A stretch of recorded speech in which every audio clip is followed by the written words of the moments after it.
Hello, I'm Martin Warwick. We're here at the Small Cells World Summit 2014 at Excel in London's Docklands, and I'm talking with Monica Paolini, who is president of Senza Fili Consulting, which I believe means without wires.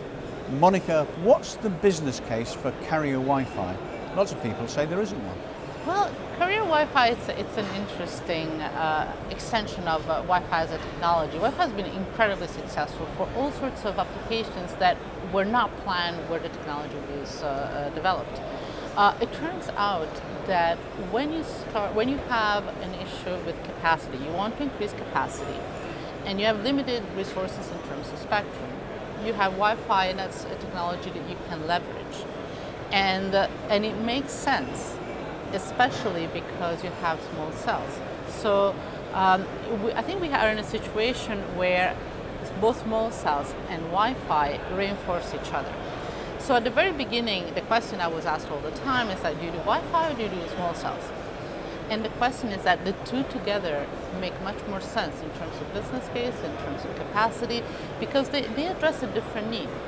Small cells, it's ensure capacity. You control the spectrum. Wi-Fi, it's lower cost capacity, but you don't know exactly what's available, it's not reliable. If you combine the two, the cost is not twice as much, but the marginal cost of adding Wi-Fi to a small cell, it's almost zero. So you basically get much better value for your network. So there is, it's a case, well, it's a question of why not? Why would you not do it? So I think it's a very compelling story there. How's Wi-Fi being used by telcos, especially alongside small cells? Telcos use Wi-Fi a lot. About half percent of the traffic on cell phones goes over Wi-Fi, but that's something that the telcos have no visibility into by and large, because it's what happens at home or in the office. So today, the telcos are not doing much yet on their own network, with some exceptions like China Mobile and others, but not, or AT&T in the US. But by and large, the Wi-Fi, it's something that it's outside, it's something that they find convenient, but they don't control. With carrier Wi-Fi, it's different. You have a very different situation because the operator deploy a network, they control it, and they leverage. And by doing that, they can extract much more value from the network because they can manage traffic in a way that it's more conducive to generating new service, generating new revenues, and supporting new services.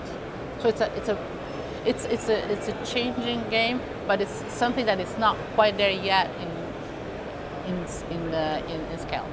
How can Wi-Fi be used, do you think, to drive new revenue channels? That's a very good. I love this question because my answer is Wi-Fi might generate some revenues on its own. So you can sell Wi-Fi access for the day. Okay, that's a new revenue source. Is that sufficient to make a good case for carrier Wi-Fi?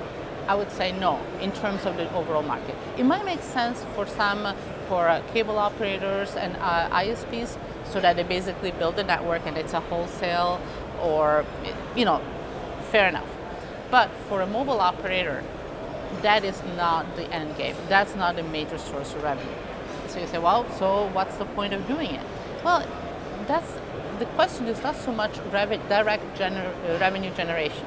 I have Wi-Fi, I charge for something, here is what I have.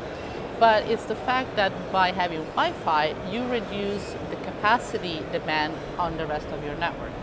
So if by using Wi-Fi, I free up capacity in the 3G network, which is very valuable, I do not generate any dollar there, but I am able to support more subscribers or give better support to the existing subscribers on 3G.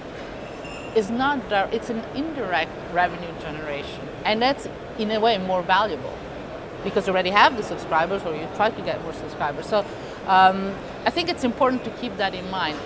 You can have a technology or a solution that generates revenue even though it's not a direct revenue generating opportunity. And how can carrier Wi-Fi be used to leverage the mobile roaming experience? Well, right now, mobile roaming for data, it's so incredibly expensive. And so what happens, and you hear this in airports all the time, is that you switch your phone off, did you disable data? That's not really a good business model, isn't it? It's not. So people are scared, basically, of the data roaming. So there is, I think it's a huge opportunity. When you travel, you want to be able to have the same data services, and Wi-Fi is a good way to provide that. You know, so I think that it's a very good opportunity. At the same time, it's a good opportunity on top of the other carrier Wi-Fi services. But definitely it's there, and then there is all the functionality with Hotspot 2.0 to enable, and all the work that the WBA is doing to basically have a framework that makes it easier for the subscribers to use. You know, if you have to go somewhere and start entering all your credit card number, expiration dates, if you go to Italy, they even ask you for your the equivalent of a social security number, which is even longer. You just don't do it. It just, by the time you're done with the process, you're catching your flight. No, it has to be absolutely seamless, quick, and so that's the opportunity right there. And finally, how's the technology for carrier Wi-Fi being developed and improved? Well, there is huge amounts of improvement. Not on the on the air interface, there is a lot of improvement, but that's for every application of Wi-Fi. But specifically for carrier Wi-Fi, I think we're seeing a lot of capabilities being developed. First, to enable seamless access, so to improve the experience from the end user point of view. So it's easier for people to get on and off. It doesn't matter who owns the network. So that's the Hotspot 2.0 and WBA work. At the same time, there is work being done in the 3GPP to do a load balancing between cellular and Wi-Fi. And I'll give you one example.